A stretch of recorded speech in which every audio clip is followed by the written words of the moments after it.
guess we're recording. This is the first time I've ever done this. We are semi-live. Right now, we're semi-alive, technically. Hello, dear listener, just one of you out there. My name is Aaron Pruner, and with me, I guess as always, is I'm Eddie Doty. Yeah, the Garth to my Wayne. I'll take possibly. That. Sure. You're tuning into this show called the Dadward Spiral, and I'll get to that in a second, but I want to give a shout out to Dragon Wagon Radio for giving us a chance. Basically, this is a podcast about fatherhood, but not like every other podcast available about fatherhood. And what I mean by that is you're not going to be hearing us talk about sports much, or let's see, what else? We're not going to be we're basically not the type of people to wear camouflage diaper bags around our shoulders as we're trudging along through the forest with our rugged babies. So I'm going to stop you right there. Are you? Okay. My first diaper bag that I had that was my own was a camo print diaper bag. Oh, with that said, it was a diaper bag. It was very clearly a diaper bag. It had these fluorescent orange zippers and pouches. It just happened to, it was a diaper bag that happened to be in a camo print. It was a gift from someone. It was functional. It got a lot of use. But it was okay. I have seen some diaper bags. Kevlar. No, dude, I saw an ad for, I don't even remember the brand name of it, but it was like, the ad was like, fuck your stupid, girly diaper bags. Right. Here's a man bag. And it literally, and I was in the Army. So it literally had what we call MOLLE, or it's like tactical webbing that you see that very, and like in real, like LBE and military uniforms contain, or like real Alice packs. Well, not really Alice packs. It's got a new name now, but it had the tactical webbing of like a real thing. It had the Velcro pouches that said like dad on it. And it was just the stupidest bullshit. Like, how insecure do you have to be to order that thing and be like, yeah, that's the only way I'll, feed my kids? I think that's probably a good way to describe what we're trying to do here, which is feed our kids. Yeah, just Jesus Christ. Like, you don't have to like, if you're the type of dad who would only order a tactical diaper bag in order to feel good about yourself, this probably is not the podcast for you. Right. This is probably not and no disrespect to anyone else, but when we were planning this, you talked about finding a lot of faith-based dad podcasts, which is the key to good parenthood is just pray more, I suppose. Nothing wrong with that. If that's your bag, that's fine. But that's definitely not what we're here to do. We are two Gen X / early millennial dads. No, you're no. Pure Gen. I'm Gen X, but I'm in that Zennial. I was born in 78, so I'm 42. So I'm at the very end of Gen X. Yeah, but you're still Gen X. You'd have to be 81 to be a millennial. My wife is a millennial and she hates it. Yeah. I went to Lollapalooza concerts. So I'm, in high school. So I'm still classified as a Gen X parent. Well, but yeah, listen, we're two straight dude parents. Married. No, we're straight dude parents who are married to cis women, and we're a couple of Gen X white dudes just trying to figure this out in real time. And I think that's kind of the theme of this, is that no matter how many kids you have, no matter how, because I have 3, you have 1, it doesn't really matter. That doesn't count for as much. Parenthood is something you're always endeavoring to get better at. You never really feel like you're great at. You just kind of do what you can. You go down the dadward spiral, if you will, and you just try to figure this out. And there's not a lot of other people to talk to. Dads are just sort of not used to talking about this stuff in public, or at least with a group of other dads, in the same way that women do that society encourages them to do so. We don't really have that. So this is one of, hopefully a forum, I guess, I don't know how you would consider it, but a place to kick off some of those conversations. Well, stuff that we're all thinking.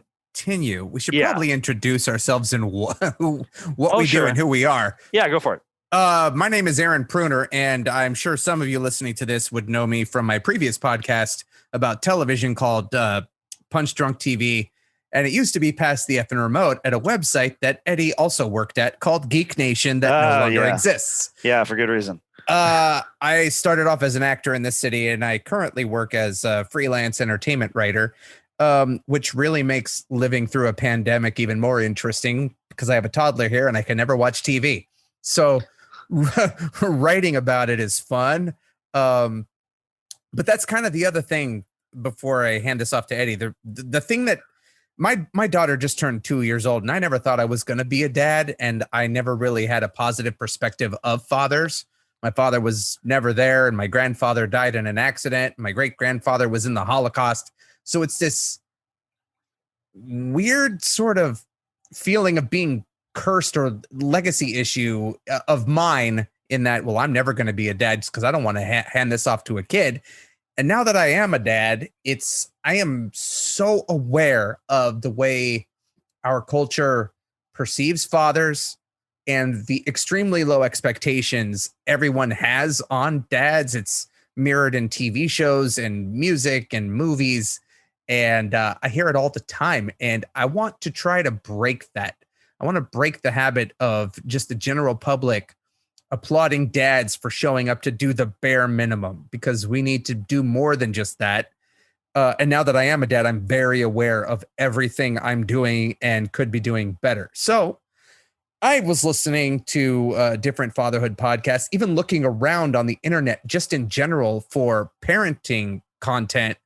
It's all mommy blogs. When I see editors putting calls out for pitches about parenthood, issues, lifestyle stuff, it's all moms. And I know dads don't want to fucking talk, but like, I kind of feel like we need to. Yeah. And, and what Eddie was saying earlier, seriously, if you want a Jesus Dad podcast, there's a bunch of them. There's comedy dad podcasts out there. I'm pretty sure I can be pretty funny at times. This isn't Barstool Sports. So if you're looking for that, go listen to that. But yeah, that's pretty much it. Now that I am a dad, I feel like every day I'm doing something wrong, and every little move I make might be fucking up my daughter. But I guess that's what every parent goes through. But my main drive is to now explore how fatherhood impacts men who are fathers and people who grew up with fathers, and even people who grew up without fathers, and how that lack of a father figure in their life could just shape who they are.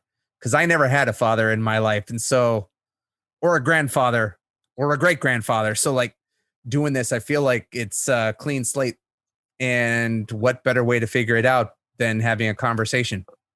Yeah, no, it's, and that's, there's a lot to dig in there too, right? Because I think we all kind of like, I think every man who becomes a father immediately goes to the reference point of their own childhood, just like every everyone who has a mother, kind of like they impart their reference because it's all right? And that's why it's so easy to default into the patterns that your parents raised you with, because that's all you know.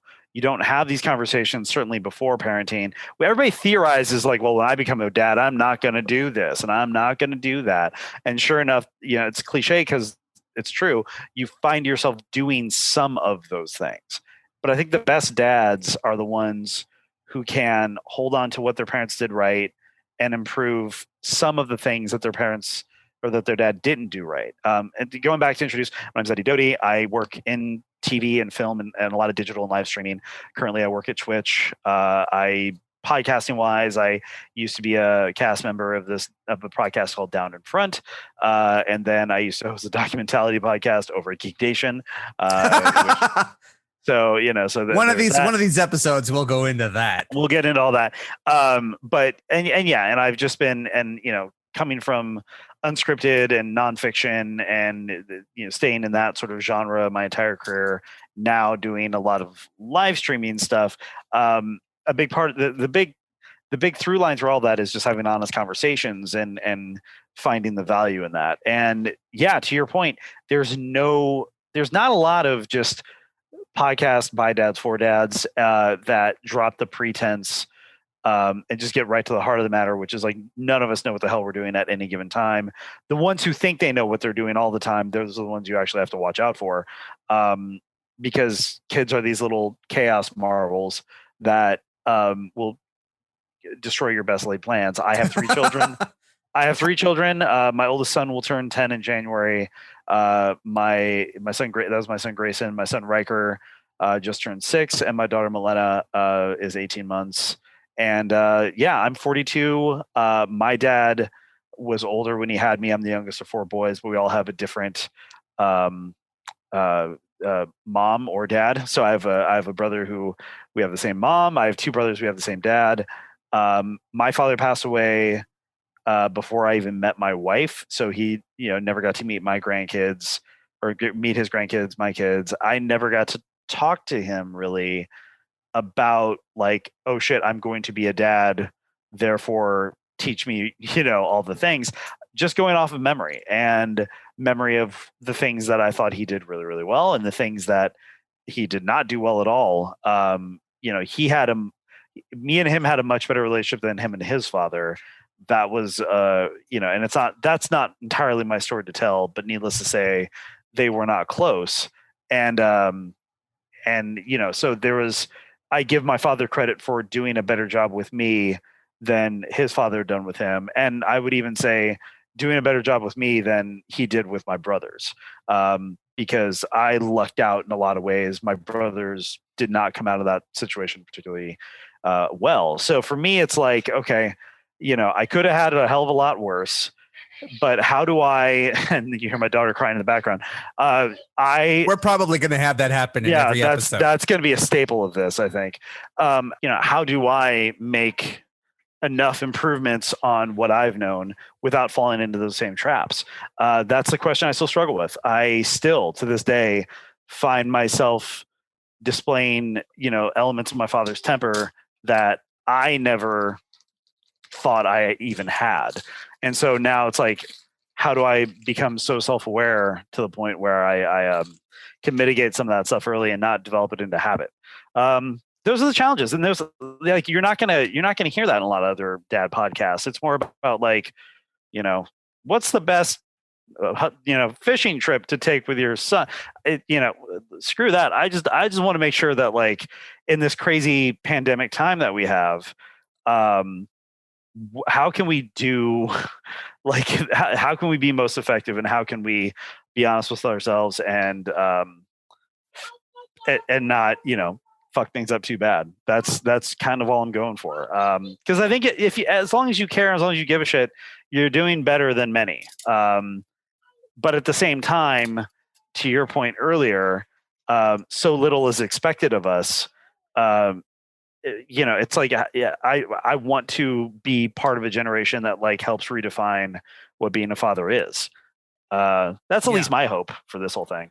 Yeah. So that's my mission. I'm the guy that came up with the title. I wanted to do a podcast about fatherhood. I called it the Dadward Spiral because of the 1.5 year long anxiety attack that I experienced when I learned my wife was pregnant into the 4 days of labor that my wife experienced to having this baby after decades of saying I was never going to ever be a father. So hopefully I'm sure Eddie already has some answers I don't, but hopefully I can come away with this with a better understanding of what fathers mean, what fatherhood means. Yeah. To different people. Buddy, I don't have answers. I have perspectives. You're a producer. You have answers. I have perspectives. I have no, for real. I have I don't have the answers, Honey Bear. No, you cannot play with that. That will literally chop your finger off. I would like you to refer to me as Honey Bear from now on. Honey Bear? You've always been my Honey Bear, Aaron. No, but I have a perspective. I've earned that much. But I don't know, gosh, I hope a chunk of what I'm doing is right. I know I'm very hard on myself. I know like my wife and my mom and my friends and family like all go on about how great a dad I am, and I want to believe him, but like you said, society has like ingrained in us, and I'll go ahead and say it, like patriarchy has ingrained in us this like idea that like a dad doesn't have to do that much to be effective. I have had way too many instances, like I mean, God, whether it's at the park, or I remember one time, like my wife teaches dance, she teaches on the weekends, and so therefore, for a good chunk of time on the weekends, it's just me and the kids. And I remember, pre-COVID, no baby girl, no. I remember pre-COVID going to CPK with the kids, and this is even before my daughter. It's just me and my sons, and I sat us at a booth. I ordered our food. I fed them. My boys were well behaved, and we had a fun time. Pretty unremarkable. And a woman in the restaurant came up to me as she was leaving and saying, like, I just wanted to say I was watching the entire time. You are so amazing with those boys. And it was just so lovely to see that. And I'm like, thank you. But Jesus Christ, my wife does this all the time. Right. How many people go up to her and say, oh my God, you are the best mom? Like, no one, because that's expected. That is the bare minimum expectation for a woman, and it is fucking A+ for dudes. And like, that's no. And the last thing I want to have happen is for me to start believing that shit. I don't want to like ever think that me responsibly having them in a restaurant and feeding them food is the watershed moment of my fatherhood career, right? Like I don't know. I was praised once for pushing Lily, my daughter, in a stroller down the Jesus street. Christ! Oh my God! I was pushing a stroller and holding my son's hand, and someone literally walked by and went, "Oh, we got a super dad right here." I'm like, "Do we?" Right.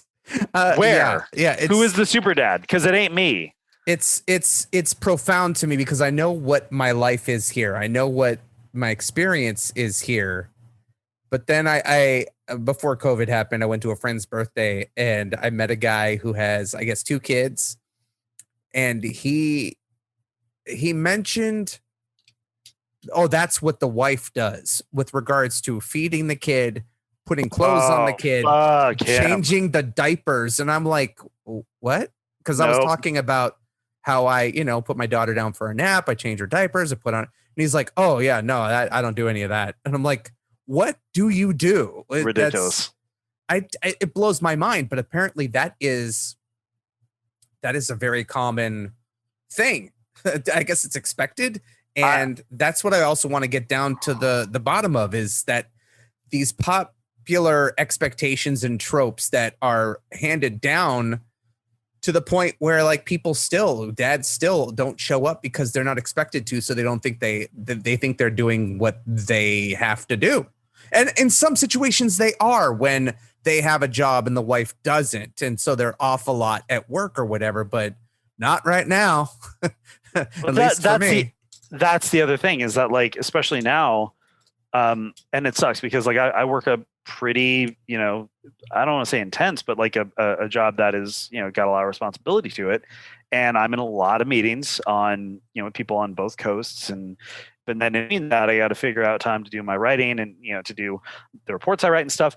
And in the midst of all that, my wife is running homeschool for 2 kids. And it's not like, and her and I have had this conversation, like, don't feel like I can't walk Millie, or I can't like take the kids for a few minutes, or like I have breaks. I can still get that stuff done. It's, it's hard. I can't do as much as you can. And, she works, and her job she happens to teach in the evening or on the weekends. And so it's like, it's so strange because like, and thankfully I, not to shill, but like I work at a place that is incredibly sensitive to parenting issues, incredibly encouraging of dads being equally involved, and makes all sorts of concessions and is very proactive about that stuff. I'm very lucky and privileged in that regard.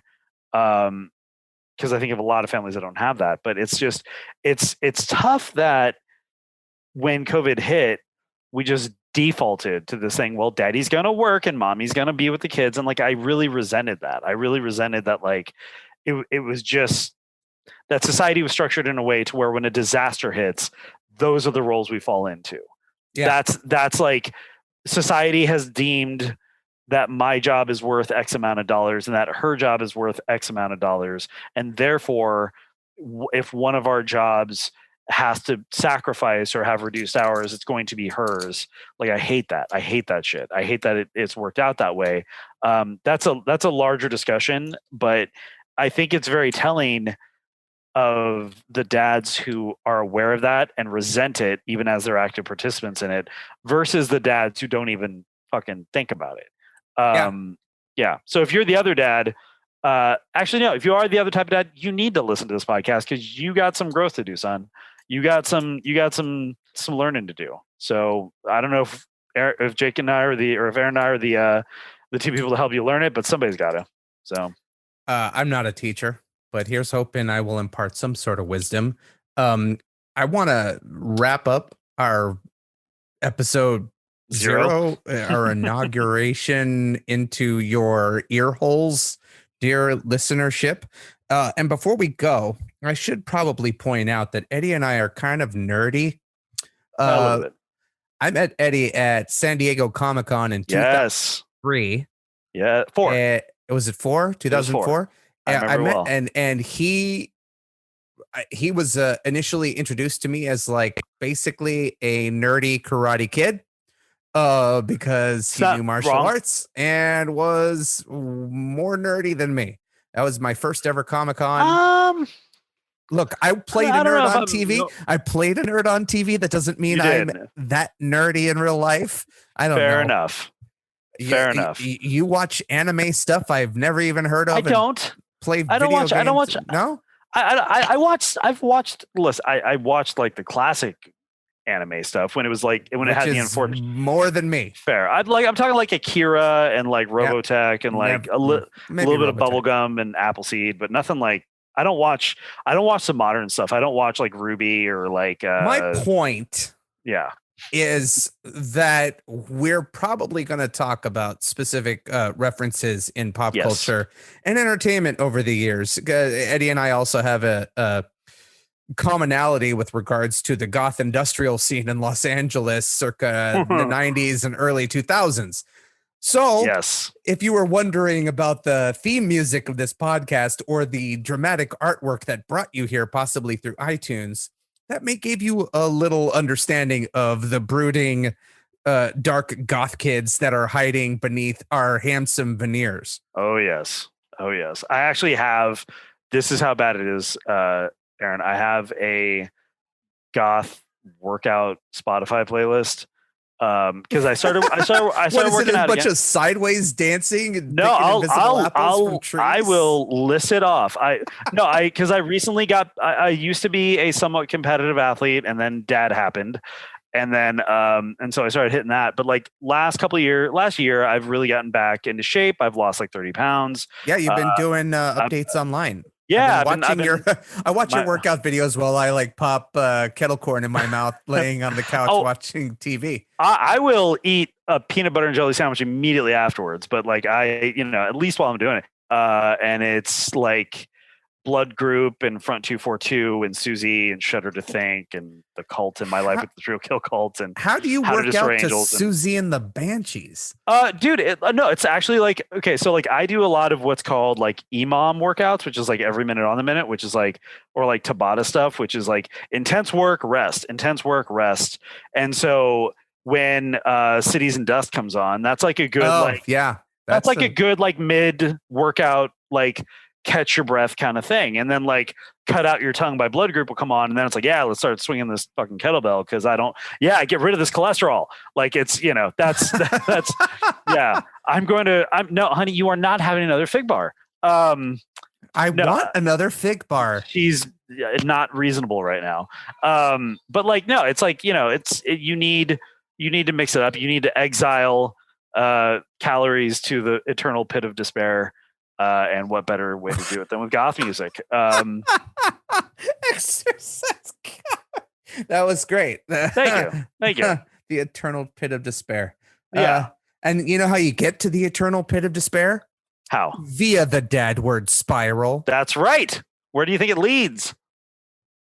Or maybe we start at the bottom and like the point of this podcast is to work our way out of it. I don't know. So I should change the theme music to Drake. Started at the bottom now. Yeah. You know what? We're getting to that time of night. We're recording this at night. My daughter is screaming in the other room because she's protesting going to bed. Eddie's been down this road before with kids when they start getting their molars, and that is a whole situation. Millie's got her back molars coming in. She's like digging. She's like grabbing pencils and like jamming them back there. And like my daughter took a knife. She grabbed knife and then she grabbed daddy's keys and then she grabbed a pair of scissors. And I'm like, stop it. Let me ask you this. Does your daughter instinctively know the most lethal option and then she immediately goes for that? Because mine does. It seems so, but she's very polite about it. How so? She'll ask before she grabs. Well, that's good. That buys you time. And that that can be reasoned with. Millie, I literally had the dishwasher open the other day and it was dry. And like I pulled out the bottom rack, which has all the utensils.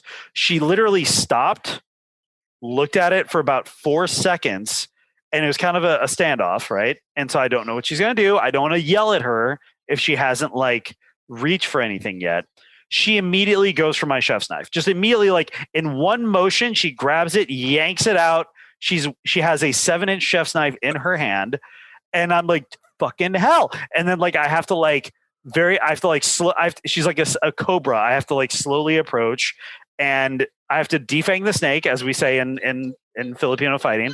I have to like grab her weapon hand and disarm her in like a very gentle way. But it's like she was thinking about what is the sharpest, deadliest thing I could possibly get.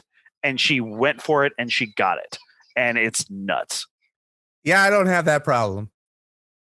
Yeah, I don't know. And my boys didn't do that either. My boys were just pure chaos engines. They would literally just, they could either grab the Nerf ball or the brick. Like you never knew what they were going to do. It was kind of fun.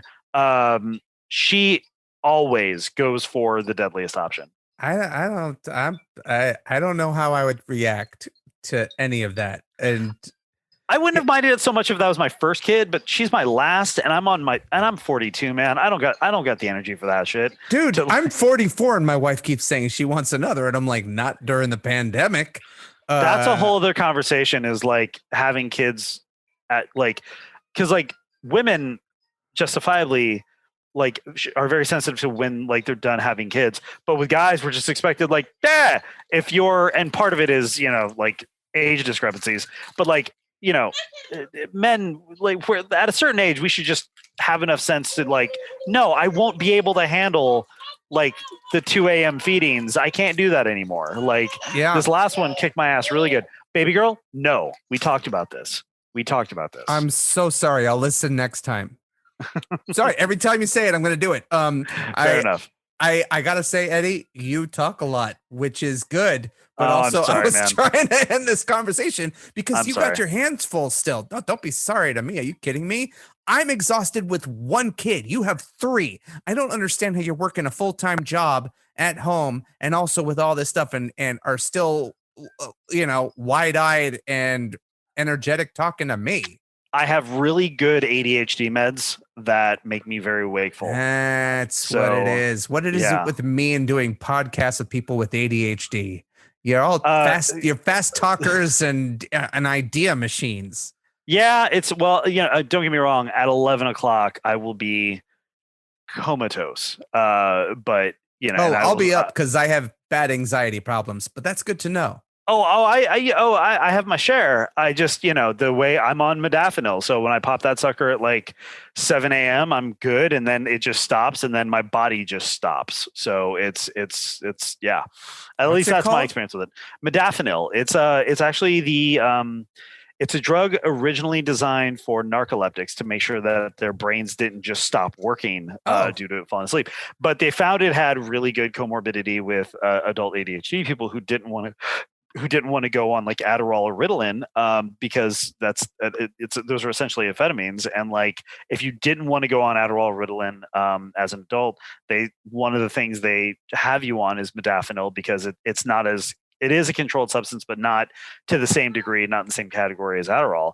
And therefore it's less scrutinous to be prescribed it. So my doctor was like, try it. If it doesn't work, we'll move you up, but that's a good like starting place. And once we got the dosage dialed in, it was like, for me, perfect. It was exactly what I needed to address my ADHD issues. So, wow. Yeah. I just take herbal supplements and hope for the best. Yeah. But that you can have, that's fine. Thank you. You're welcome. You're reaching through the computer and handing me my beer.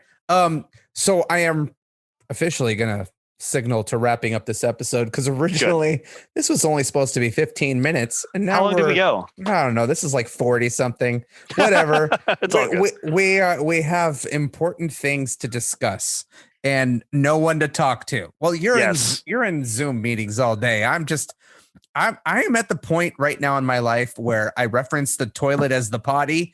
And I talk about myself in third person always to make my daughter understand. Right. So totally, that's where I'm totally fair.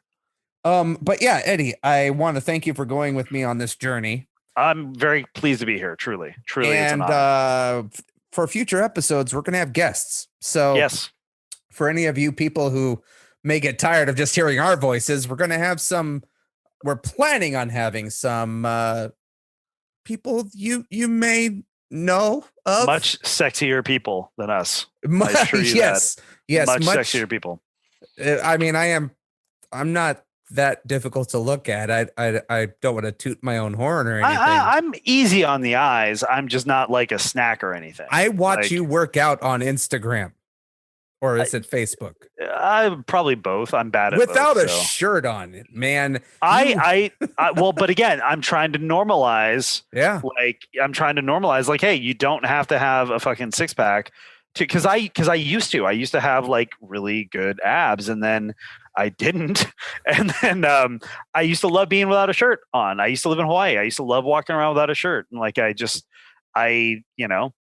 lost that somewhere because we could have that conversation because I had a complex in kindergarten where I wouldn't wear anything that didn't have long sleeves. So you walked around without shirts on, and I never took mine off. Wore sweaters in 100 degrees, but that's another. We have there's so many tangents here, but Eddie, it's almost like we should have a podcast or something. Dear listeners. Dragon Wagon Radio. Dragon Wagon, by the way, is a nickname for a tank. Did you were in the Army? You knew that, right? No, I did not. I wasn't in armor. I was in ordnance, so I didn't really know all the tank stuff. I don't know what any of this means. You were talking earlier about different things in a diaper bag, the Army stuff. You're gonna have to. It was all over my head. You were using LBE and AFR, different abbreviation. Like, I'm gonna know what the fuck you're talking about. Fair enough. I'm a Nebuchadnezzar Jew from the San Fernando Valley. Come on, I have bone spurs and I really do have bunions in my feet. They wouldn't have let me in anyways. But regardless of that, yeah, if you watch what is it? Brighton Beach Memoirs, I'm Epstein. But okay. I digress. We're wrapping up. Eddie, if people want to follow you on social media and if you want to share where they could follow you, can you do so right now? Yeah, I can. Twitter and Instagram at Kirby.matrix. And then if you want to go to my Twitch page, that's twitch.tv/0dork30.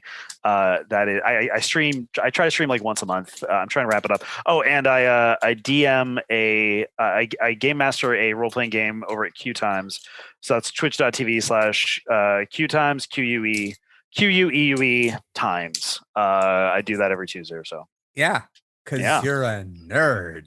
Yeah, man. See, you're proving my point. I know so many people who DM things online. It's quite a thing. It's probably a really fun. Yeah, I was just invited today to go to a virtual escape room on Zoom for a TV show that's coming out on Halloween. Everybody's doing that now, man. I'm telling you, weird. That is such a thing.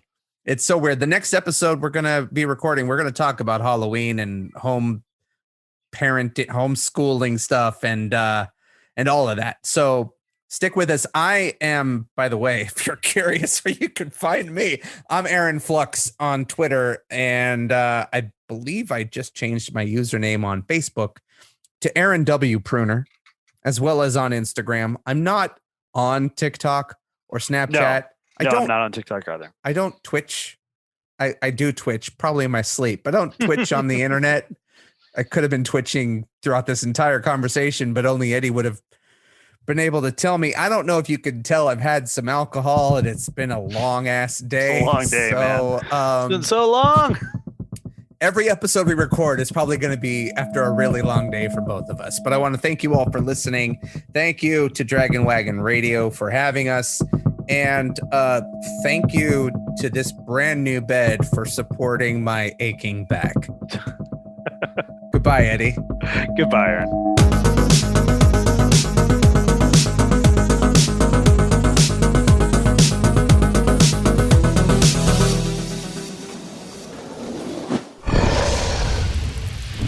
Dragon Wagon.